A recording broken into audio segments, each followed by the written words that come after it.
Bon, alors voilà, j'ai tout fini. Plus que cette fameuse carte pour les moteurs qui sont sur les pédales et dans le levier de vitesse et pour les ventilateurs qui est toujours pas arrivé. Je commence à désespérer, ça fait plus de 2 mois, au moins 2 mois et demi. Donc c'est un peu chiant. J'espère que je vais pas réveiller mon chien qui dort. Voilà. Je suis content parce que j'ai mis en route l'Ambilight. Et puis j'ai aussi fait ma petite button box là. Donc il faut encore que j'imprime des autocollants pour mettre des fonctions sur les boutons. Donc j'ai foutu des interrupteurs pour les je m'en sers un petit peu pour les essuie-glaces, pour les phares, etc. Par contre je voulais faire un démarrage, mais je trouve pas dans aucun jeu pour démarrer la bagnole comment on peut configurer ça. Alors, je trouve ça un petit peu dommage. Voilà, sinon il y a retour au stand, dépannage sur la route, il y a pas mal de choses qu'on peut ajouter, mais enfin bon, il y a aussi tous les boutons qui sont sur le volant. Donc sympa aussi la petite button box là. C'est pas mal accessible en plus quand on conduit là, c'est directement, c'est cool. Et puis alors le frein, ça y est, du coup j'ai raccordé aussi le petit switch là, le petit switch qui est sur le frein, parce qu'en fait le frein est analogique avec un potentiomètre là qui est à l'intérieur, je sais pas si vous arrivez à voir, je pense pas, qui est en dessous. Donc en fait il y a cette partie là qui rentre sur le petit clip du potentiomètre et ça fait varier. C'est varié, donc du coup j'ai un frein analogique. Et pour les jeux qui embarquent pas de frein analogique, il y a quelques jeux qui embarquent pas de frein analogique, surtout les jeux d'arcade, parce que les jeux de simulation généralement ils embarquent un frein analogique. Et ben pour ces jeux là en fait, voilà, j'ai cette partie là qui vient appuyer aussi sur le petit bouton. Donc quand j'arrive en fin de course, et ben j'ai aussi le frein en on-off, juste avec un petit bouton tout simple, qui est en fait relié dans la button box sur la petite carte Leonardo Arduino là, en mini pro. Voilà, donc c'est une carte à 2-3 euros, donc c'est vraiment pas cher. Du coup la button box en fait c'est que des boutons de récup. Donc ça c'est même pas des boutons de 28, c'est des tout petits boutons qui font 23 mm extérieur.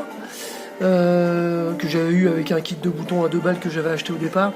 Ça c'est des petits boutons de récup, ça c'est des petits interrupteurs que j'avais dans une boîte qui traînait, qui me servait à autre chose. Donc voilà, puis ça c'est un potard qui est mort en fait, j'ai mis juste pour faire joli. Je le changerai peut-être plus tard par... on m'a dit qu'on pouvait mettre un truc graduel avec 10 positions.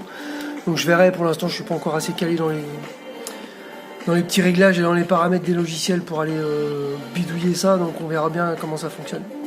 Mais je suis content parce que du coup ça meuble et puis ça fait un petit truc, un petit tableau de bord sympa quoi.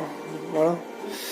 Donc je suis content. Mon petit frein à main c'est cool, et puis le système de bus shaker qui est à l'intérieur avec l'ampli, l'alimentation, les supports télécommande, et puis à l'intérieur en fait il y a les enceintes vibrantes là à l'intérieur, et puis il y a aussi la sono intégrée dans le siège.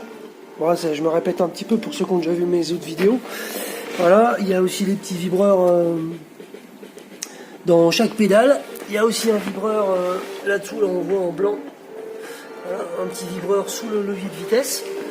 J'ai encore un fil à attacher, là c'est le fil de ma button box que j'ai pas encore attaché. Voilà, avec le petit report, un petit écran 10 pouces à 30 € sur AliExpress aussi. Donc pour le report d'information, donc ça c'est quand même pas mal aussi. Et puis qu'est-ce que je peux dire d'autre? Donc mon fameux frein. Merde, je voulais parler d'autre chose. J'ai ça. Ah oui, et donc mon Ambilight que j'ai posé autour.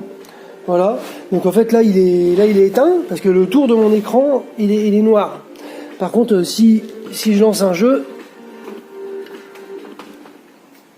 alors il faut pour ça aussi qu'on le voit bien. Parce que là en fait j'ai le RGB, du coup je vais mettre, en fait le RGB je l'ai mis sur le support, et l'Ambilight j'ai mis sur la télé.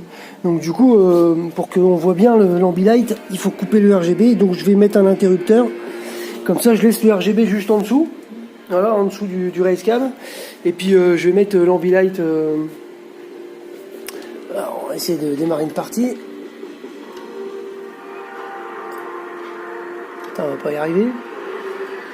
Allez, bonne course et reste concentré. Alors c'est marrant, il reste en 16/9 au départ. C'est rouge. Ah ça y est. Voilà, donc là il est passé en mode plein écran, donc il n'y a plus les bandes noires autour, et du coup l'Ambilight c'est bien allumé de la bonne couleur. Alors j'ai dû modifier les réglages là, c'est tout con, hein. Je vais essayer de vous montrer. Donc du coup on va sortir du logiciel. Mince, échappe.